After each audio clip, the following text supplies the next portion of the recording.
Dracula by Bram Stoker. Read for Mermaids UK by Gabriel Solstricker. Chapter 6. Mina Murray's Journal.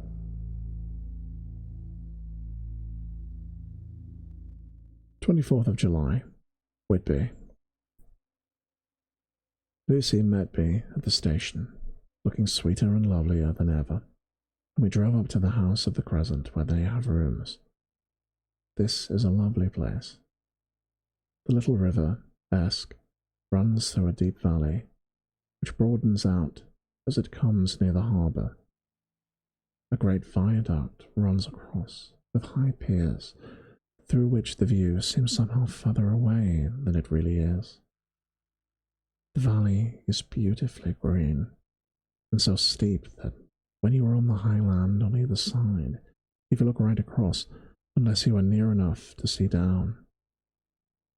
The houses of the old town, the side away from us, are all red-roofed, and seem piled up one over the other, like the pictures we see of Nuremberg. Right over the town is the ruin of Whitby Abbey, which was sacked by the Danes, which is the scene of part of Marmion, where the girl was built up in the wall. It is a most noble ruin, of immense size, and full of beautiful and romantic bits. There is a legend that a white lady is seen in one of the windows. Between it and the town there is another church, the parish one, round, which is a big graveyard all full of tombstones. This is to my mind the nicest spot in Whitby, for it lies right over the town, and has a full view of the harbour, and all the way up to the bay, where the headland called Kettleness stretches out to the sea. It descends so steeply over the harbour that part of the bank has fallen away, and some of the graves have been destroyed.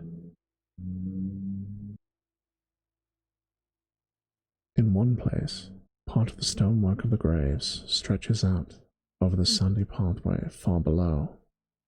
There are walks with seats beside them through the churchyard, and people go and sit there all day long, looking at the beautiful view and enjoying the breeze. I shall come and sit here very often myself and work. Indeed, I am writing now, with my book on my knee, and listening to the talk of 3 old men sitting beside me. They seem to do nothing all day but sit here and talk.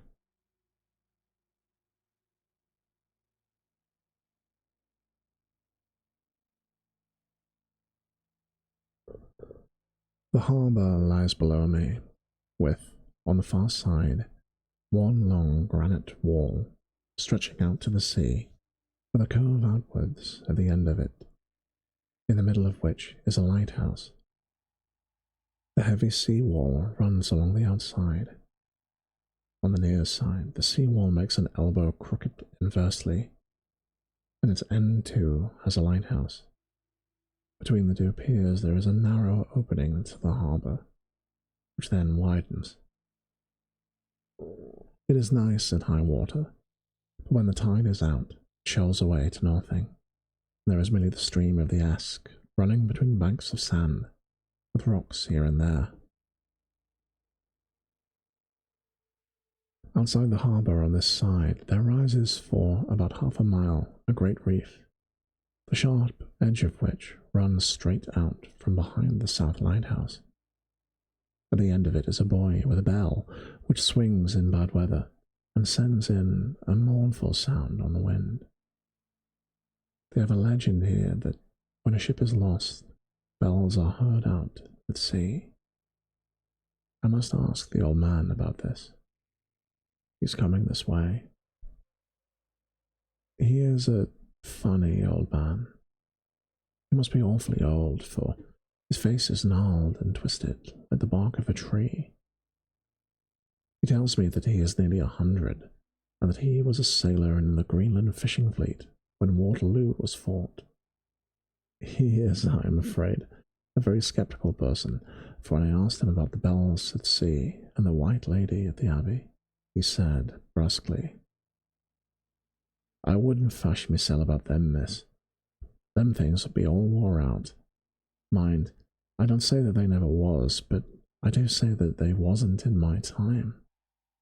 They be all very well for comers and trippers and the like, but not for a nice young lady like you. Them feet folks from York and Leeds always be eating cured herrings and drinking tea and looking out to buy cheap jet. But creed ought. I wonder mysel who'd be bothered telling lies to them. Even the newspapers, which is full of fool talk." I thought he would be a good person to learn interesting things from, so I asked him if he would mind telling me something about the whale fishing in the old days.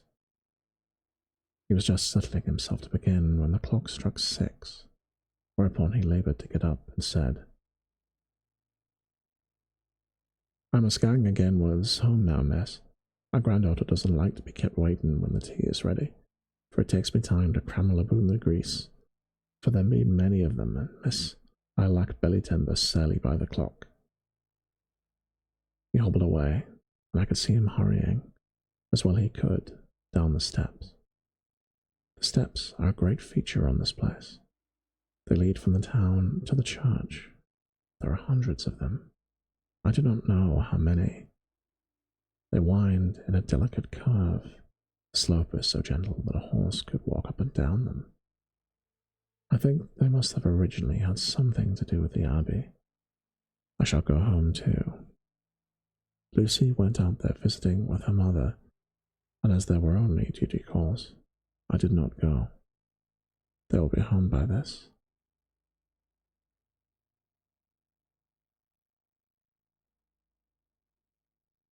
I'm going to step out the narrative again, just very briefly to say this here, but as said earlier in the story, this is set in Whitby. Whitby, of course, is a real place. But the description of the geography in Whitby in this book is infamous, well known for being extremely accurate. It is very clear that Bram Stoker wrote that passage, or at least took notes to later write that passage, while sitting in that real location, because the description of it is extremely accurate for an era from before they had photographs.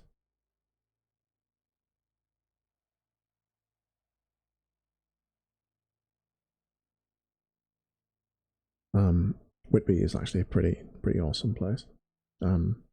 She's not kidding. Whitby Abbey is an amazing ruin. So if you ever are in that part of the world, do make sure you go, because it's great.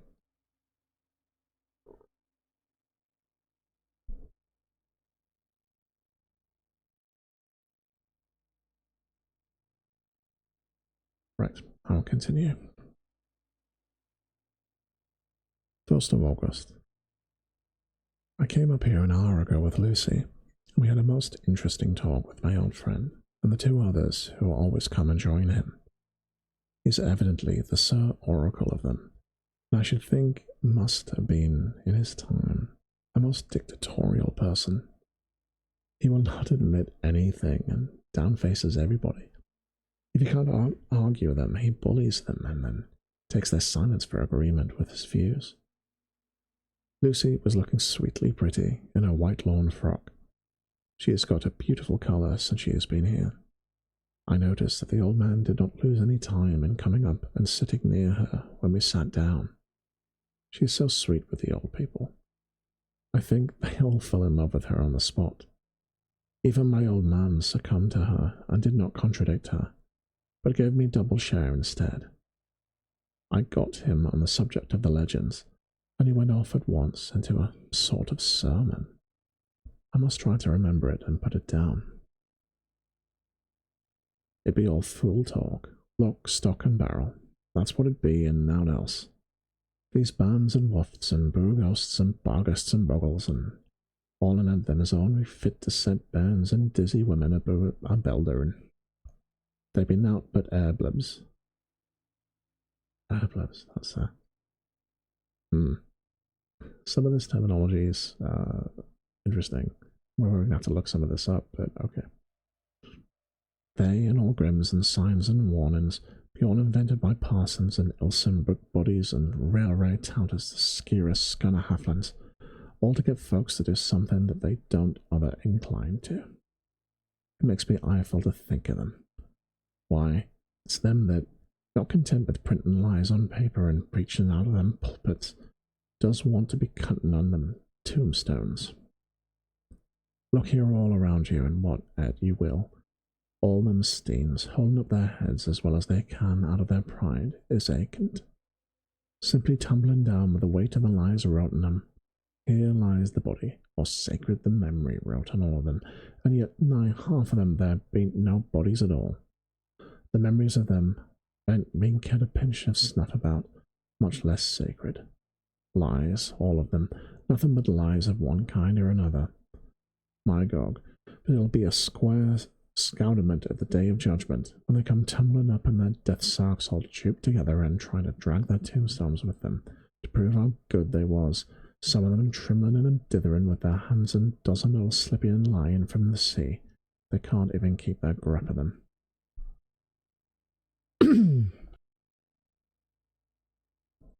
I could see from the old fellow's self-satisfied air and the way in which he looked round for the approval of his cronies that he was showing off, so I put in a word to keep him going. Oh, Mr. Swales, you can't be serious. Surely these tombstones are not all wrong. Yabbins, there may be a poorish few not wrong, saving where they make out the people too good. For there be folk that do think a barn bowl be like the sea, if only it be their own. The only thing be only lies. Now look you here. You come here a stranger, and you see this Kirk Garth. I nodded, for I thought it better to ascend, though I did not quite understand his dialect. I knew it had something to do with the church.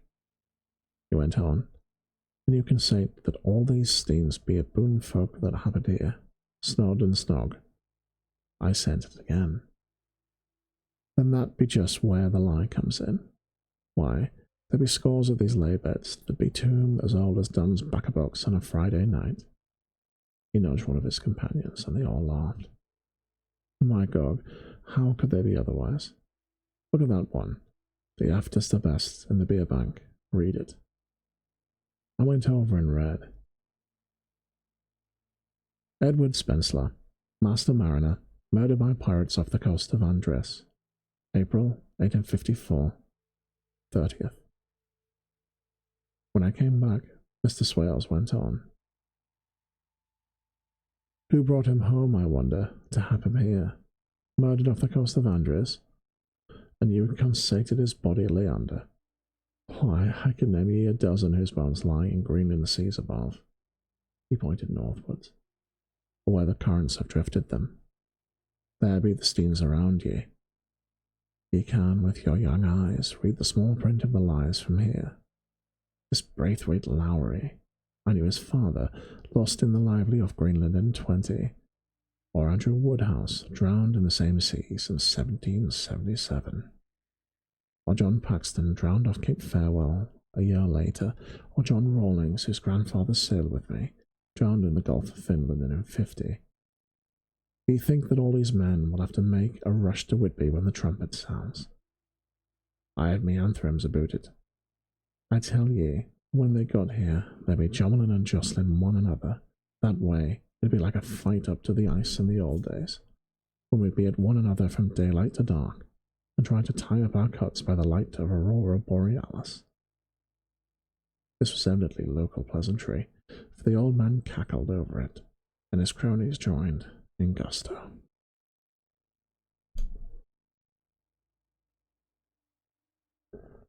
But, I said, surely you are not quite correct. Do you start on the assumption that all the poor people, or their spirits, will have to take their tombstones with them on the day of judgment? Do you really think that will be necessary? Well, what else are the tombstones for? Answer me that, miss. To please their relatives, I suppose. To please their relatives, you suppose? This he said with intense scorn. How will it pleasure their relatives to know that lies is wrote over them, and that everybody in this place knows that they be lies. He pointed to a stone at our feet, which had been laid down as a slab on which the seat was rested, close to the edge of the cliff. "Read the lies on that Thruftstein," he said. The letters were upside down to me where I sat, but Lucy was opposite them, so she leant over and read. "Sacred to the memory of George Cannon, who died in the hope of a glorious resurrection on July 29th, 1873, falling from the rocks at Kettleness. This tomb was erected by his sorrowing mother to her clearly beloved son. He was the only son of his mother, and she was a widow." "Really, Mr. Swales, I don't see anything very funny in that." She spoke her comment very gravely and somewhat severely.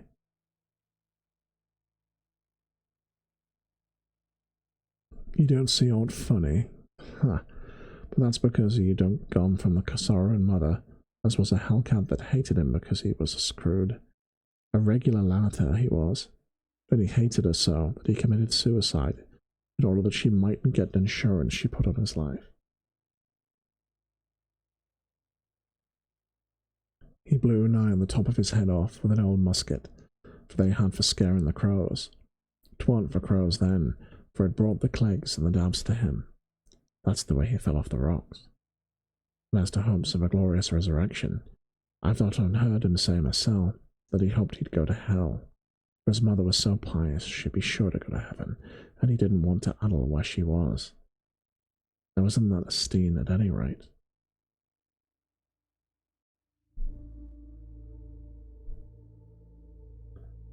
He hammered it with his stick as he spoke.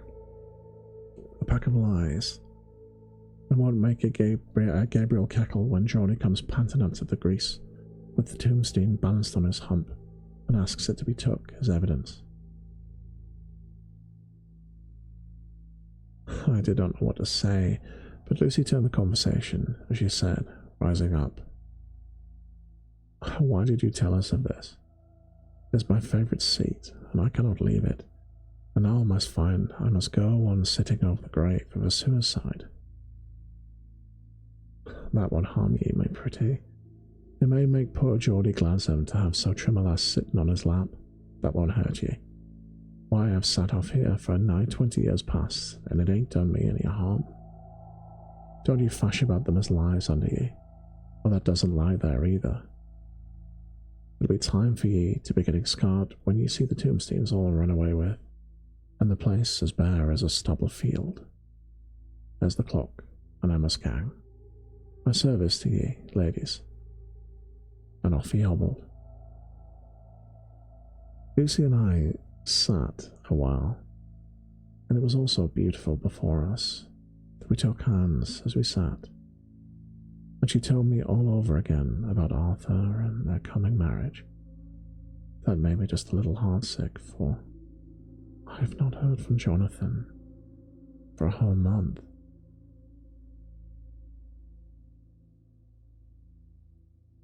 Same day, I came up here alone, for I am very sad. There was no letter for me. I hope there can be not anything the matter with Jonathan.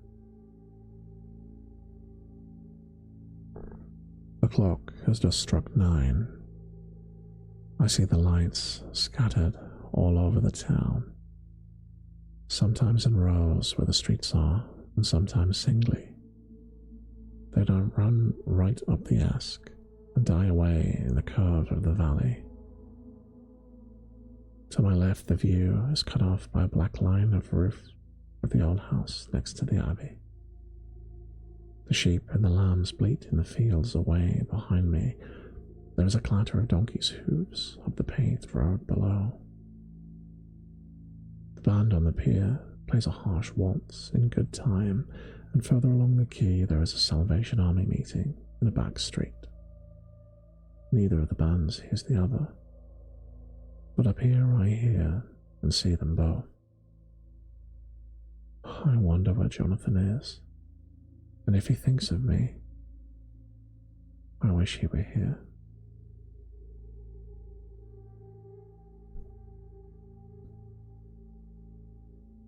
Dr. Seward's diary. 5th of June.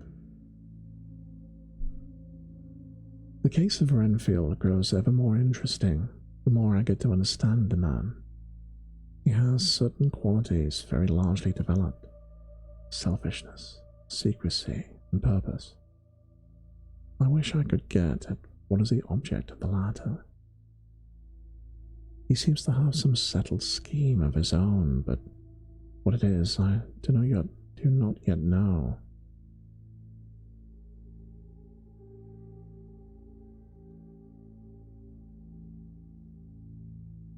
Alright, you have a good sleep, Silver. All the best.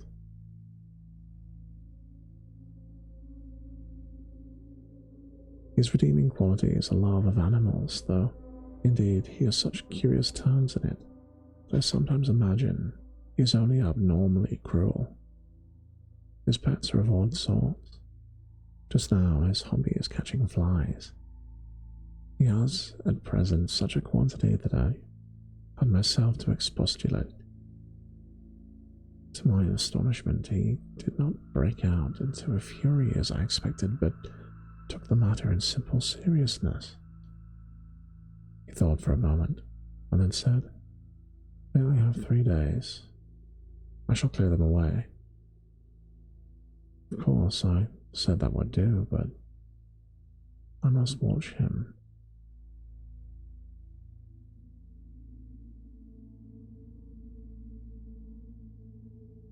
"18th of June.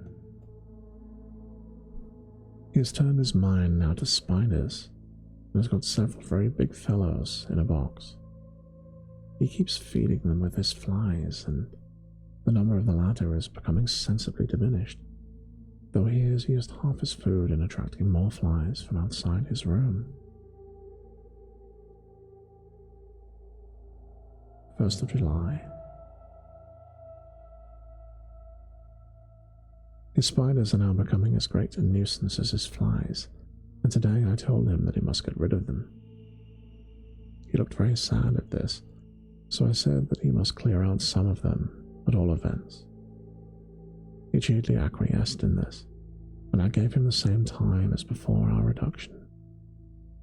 He disgusted me much while with him, for when a horrid blowfly, bloated with some carrion food, buzzed into the room, caught it, held it exultantly for a few moments between his finger and thumb, before I knew what he was going to do, put it in his mouth, and ate it. I scolded him for this, but he argued quietly that it was very good and wholesome. It was life, strong life, and gave life to him. This gave me an idea, or the rudiment of one. I must watch how he gets rid of his spiders. He has evidently some deep problem in his mind, for he keeps a little notebook in which he is always jotting down something. Whole pages of it are filled with masses of figures, generally single numbers, added up in batches, and then the total is added in batches again, as though he were focusing some sort of account, as an auditor would put it.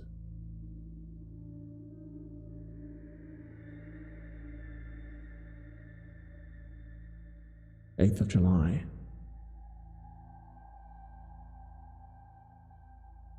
There is a method in his madness, and the rudimentary idea in my mind is growing.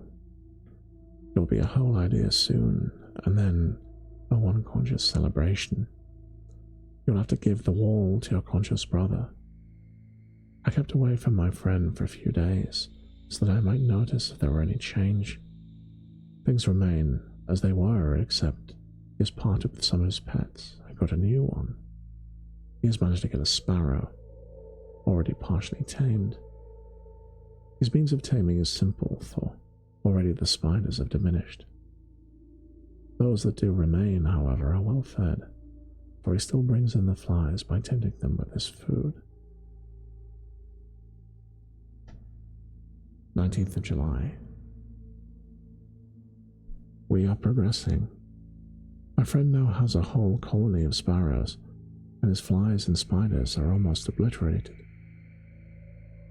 When I came in, he ran to me and said he wanted to ask a great favor, a very, very great favor. And as he spoke, he fawned on me like a dog. I asked him what it was, and he said, with a sort of rapture in his voice and bearing, a kitten, a nice little sleek and playful kitten that I can play with and teach and feed. I was not unprepared for this request, for I had noticed how his pets went on increasing in size and vivacity.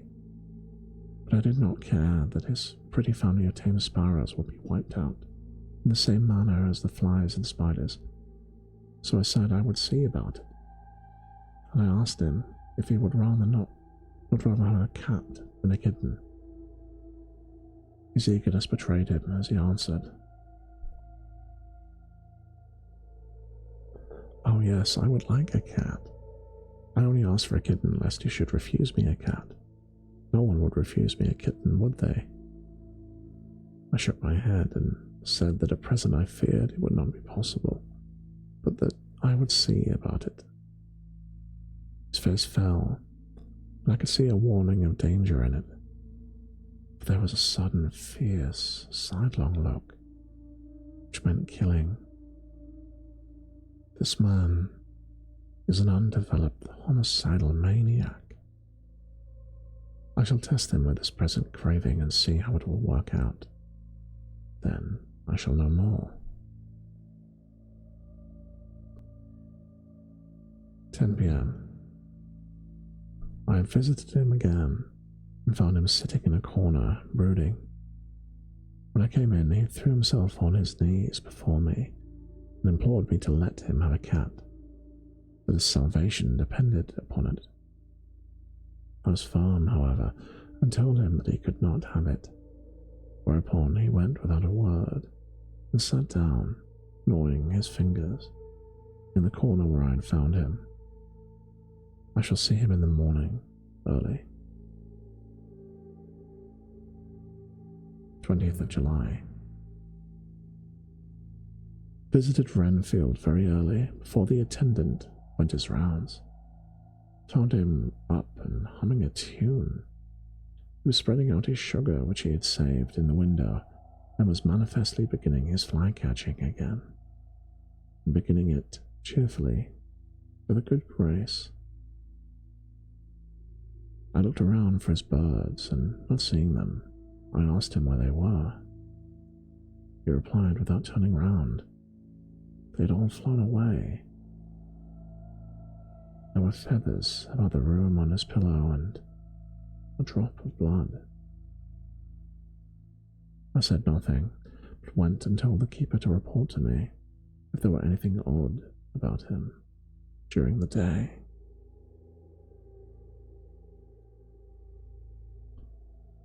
11 a.m.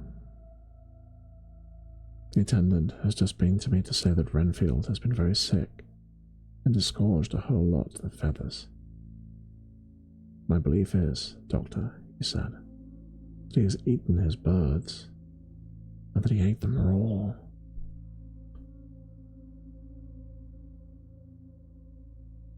"11 p.m.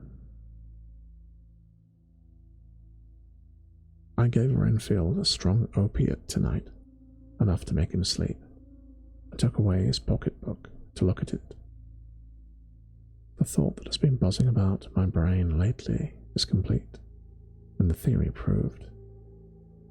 My homicidal maniac is of a peculiar kind. I shall have to invent a new classification for him and call him a zoophagous or life-eating maniac. What he desires is to absorb as many lives as he can, and he has laid himself out to achieve in a cumulative way. He gave many flies to one spider and many spiders to one bird, and then wanted a cat to eat the birds. What would have been his later steps? It would have been almost worthwhile to complete the experiment.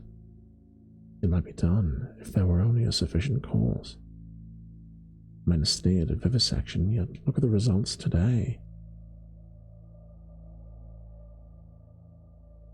Why not advance science in its most difficult and vital aspect, the knowledge of the brain. Had I even the secret of one such mind? Did I hold the key to the fancy of even one lunatic? I might advance my own branch of science to a pitch compared with which Burden Sanditon's physiology or Ferrier's brain knowledge would be as nothing. If only there were a sufficient cause. I must not think too much of this, or I may be tempted. A good cause might turn the scale with me.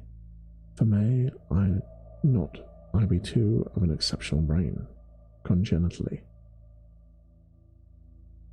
How well the man reasoned. Lunatics always do within their own scope. I wonder at how many lives he values a man, or if at only one. He's closed the account most accurately, and today began a new record. How many of us begin a new record with each day of our lives? To me, it seems only yesterday that my whole life ended with my new hope, and that I truly began a new record. So it will be until the great recorder sums me up and closes my ledger with a balance to profit or loss. Oh, Lucy, Lucy, I cannot be angry with you, nor can I be angry with my friend, whose happiness is yours. But I must only wait on hopeless and work. If only I could have as strong a cause as my poor mad friend, a good, unselfish cause to make me work, that would indeed be happiness.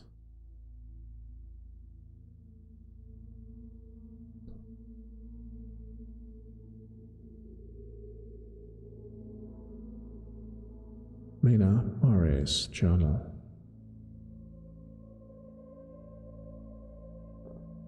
26th of July. I am anxious, and it soothes me to express myself here. It is like whispering to oneself and listening at the same time. There is also something about the shorthand symbols that makes it different from writing.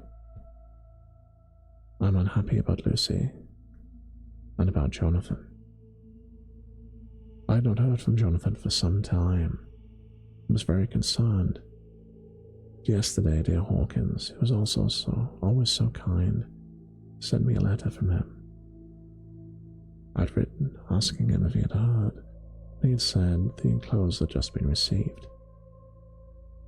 It is only a line dated from Castle Dracula, and he says that he is just starting for home. That is not like Jonathan. I do not understand it. It makes me uneasy. Then, too, Lucy, although she is so well, has lately taken to her old habit of walking in her sleep. Her mother has spoken to me about it. We have decided that I am to lock the door of our room every night. Miss Westenra has got an idea that sleepwalkers always go out on roofs of houses and along the edges of cliffs, and suddenly awakened and fall with a despairing cry that echoes all over the place. Poor dear. She is naturally anxious about Lucy, and she tells me that her husband, Lucy's father, had the same habit. He would get up in the night and dress himself and go out if he were not stopped. Lucy is to be married in the autumn, and she is already planning out her dresses and how her house is to be arranged. I sympathize with her, for I do the same, only Jonathan and I will start life in a very simple way. I shall have to try and make both ends meet. Mr. Holmwood, he is the Honourable Arthur Holmwood, only son of Lord Godalming, is coming up here very shortly, as soon as he can leave town, for his father is not well, and I think dear Lucy is counting the moments until he comes. She wants to take him up to the seat on the churchyard cliff, and show him the beauty of Whitby. I dare say it is the waiting that disturbs her. She will be all right when he arrives. 27th of July. No news from Jonathan. I'm getting quite uneasy about him. But why, I do not know. But I do wish that he would write, if it were only for a single line. Lucy walks more than ever, and each night I am awakened by her moving about the room.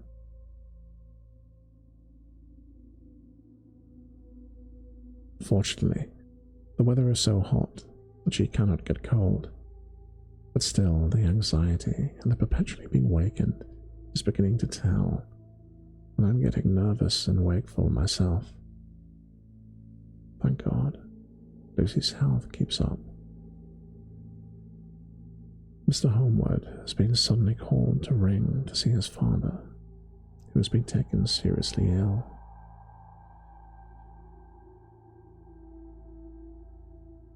Lucy frets at the postponement of seeing him, but it does not touch her looks. She is a trifle stouter, and her cheeks are a lovely rose pink. She has lost that anemic look which she had. I pray it will last. 3rd of August. Another week gone, and no news from Jonathan, not even to Mr. Hawkins, from whom I have heard. Oh, I do hope he is not ill. He surely would have written. I look at that last letter of his, but it does not satisfy me. It does not read like him, and yet it is his writing. There is no mistake of that.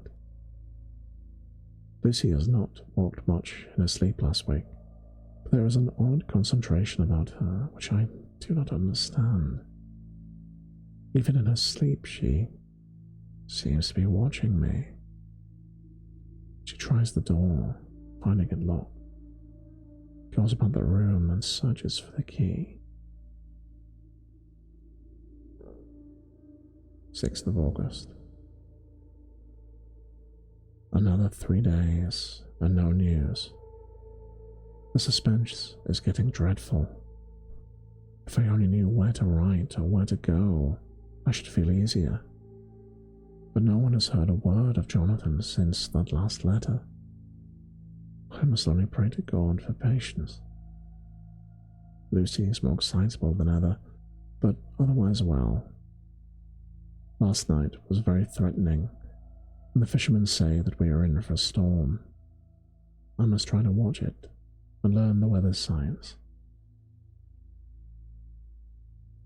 Today is a grey day, and the sun, as I write, is hidden in thick clouds high over Kettleness. Everything is grey, except the green grass which seems like emerald amongst it.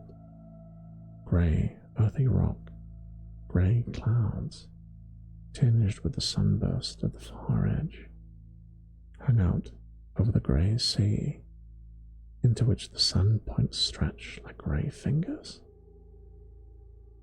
The sea is tumbling in over the shallows and the sandy flats with a roar, muffled in the sea mists drifting inland. The horizon is lost in a grey mist. All is vastness. The clouds piled up like giant rocks, and there is a brool over the sea that sounds like some presage of doom. Dark figures are on the beach here and there, sometimes half shrouded in the mist, and seem men like trees walking. The fishing boats race for home and rise and dip in the groundswell as they sweep to the harbour, bending to the scuppers. Here comes Mr. Swales. He's making straight for me, and I can see by the way he lifts his hat that he wants to talk.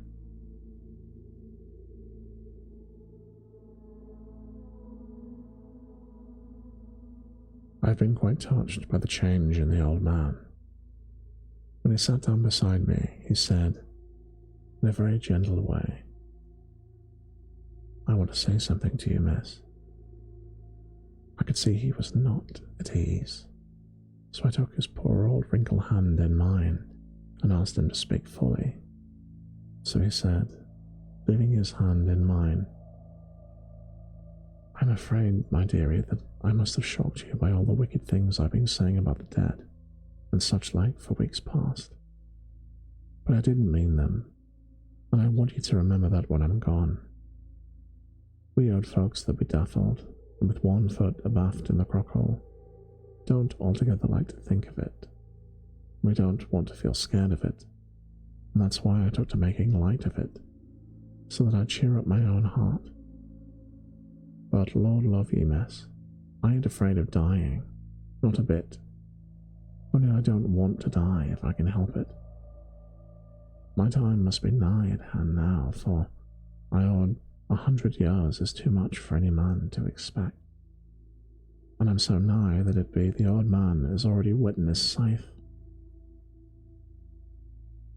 You see, I can't get out the habit of coughing about it all at once. The chaffs will wag as they used to. Some day soon, the angel of death will sound his trumpet for me. But don't you dole and greet, my dearie, for he saw that I was crying.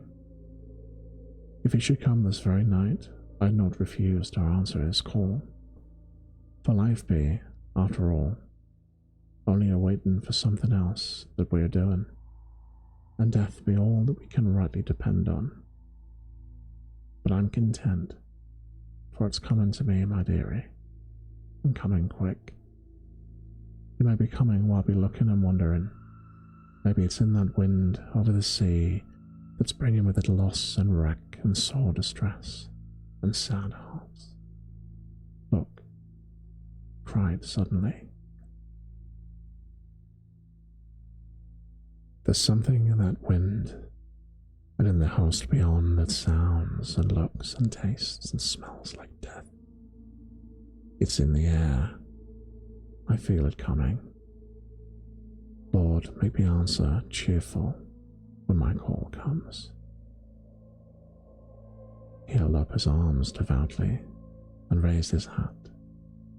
His mouth moved as though he were praying, and after a few minutes' silence he got up, shook hands with me, blessed me, said goodbye, and hobbled off.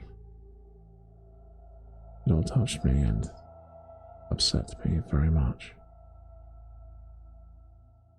I was glad when the Coast Guard came along with his spyglass under his arm. He stopped to talk with me, as he always does, but all the time kept looking at a strange ship. I can't make her out, he said. She's a Russian, by the look of her. She's knocking about in the queerest way. She doesn't know her mind a bit.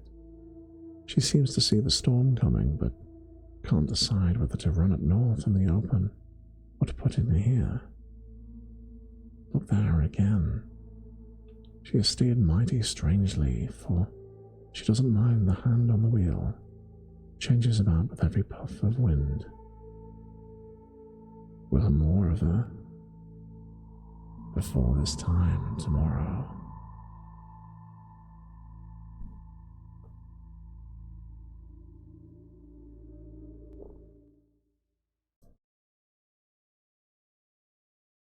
And this concludes chapter 6 of Dracula by Bram Stoker.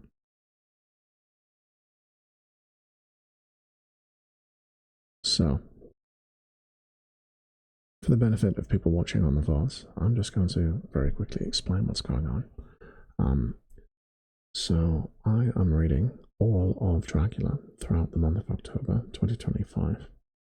And this is all in aid of these streams are all in aid of a charity called Mermaids. Mermaids is a charity that is dedicated to supporting trans, gender diverse, non-binary youth. They have a range of initiatives and things they do, including a phone number that youths can call for advice. They advocate for trans causes in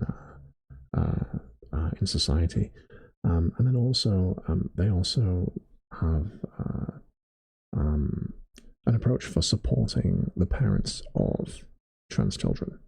And what I guess I mean by this is there are families where their children are growing up and they're thinking, maybe I'm trans, maybe I'm non-binary, and they want to explore these thoughts and these feelings.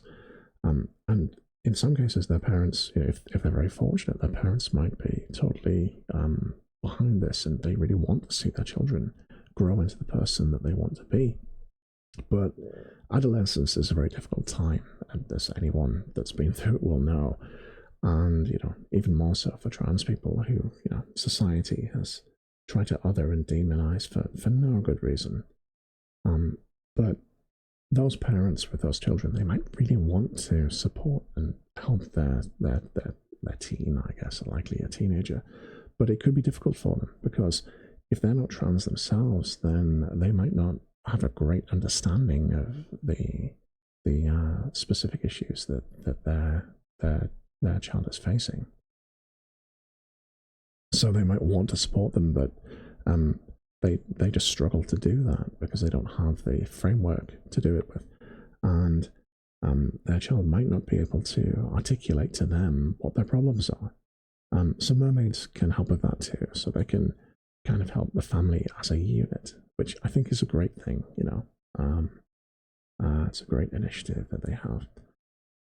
So there will be details. So I'm talking to you guys watching the VODs. For people in the chat, you see links in the chat. But for you watching the VODs, thank you, by the way.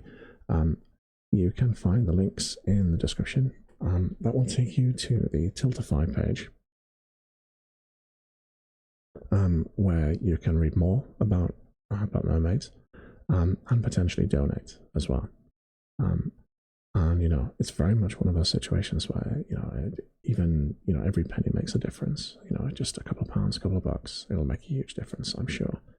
And if you can't afford to do that, if you're not fortunate enough to be in that position, absolutely do not fret, don't sweat about it.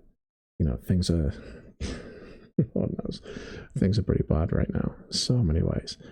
Economy and everything like that. Not everyone can do this, and everyone can have the luxury of supporting charitable causes like this.